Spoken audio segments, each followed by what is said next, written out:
Hi, I'm Xander Snyder, and this is First American's Inside Look.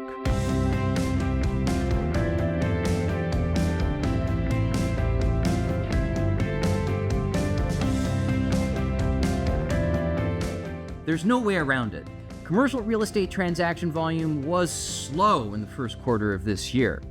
Only about $52 billion worth of commercial real estate traded in the first quarter, making it the slowest quarter since the second quarter of 2020. However, at the time, we were still in the early stages of the pandemic, when disruptions to work were at their most severe. Not everyone had figured out remote work yet, and quarantine policies were still in effect throughout much of the country. Yet since then, we've seen the greatest surge in inflation since the late 1970s and early 1980s. Yet transaction volume is typically reported in nominal dollar terms, which just means that it isn't inflation adjusted. So how can we make a more apples-to-apples comparison between transaction volume today and 4 years ago?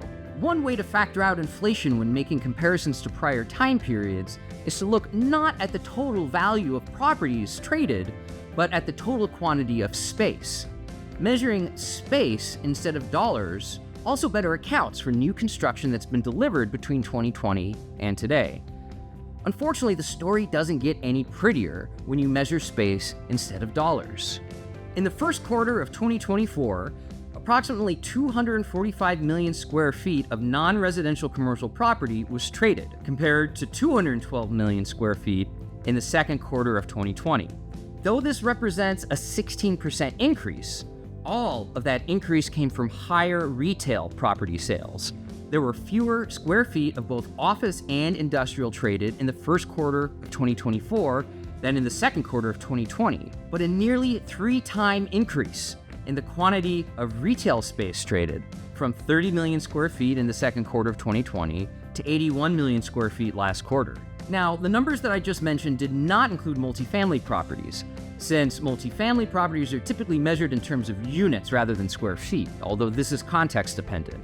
So in terms of units, how did multifamily transaction volume look in the first quarter of this year?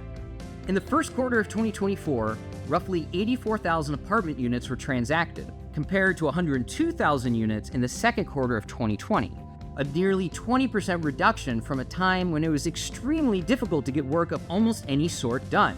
In fact, the last time multifamily transaction volume was this low in unit terms was in the second quarter of 2010. In the wake of the global financial crisis. The good news in this story?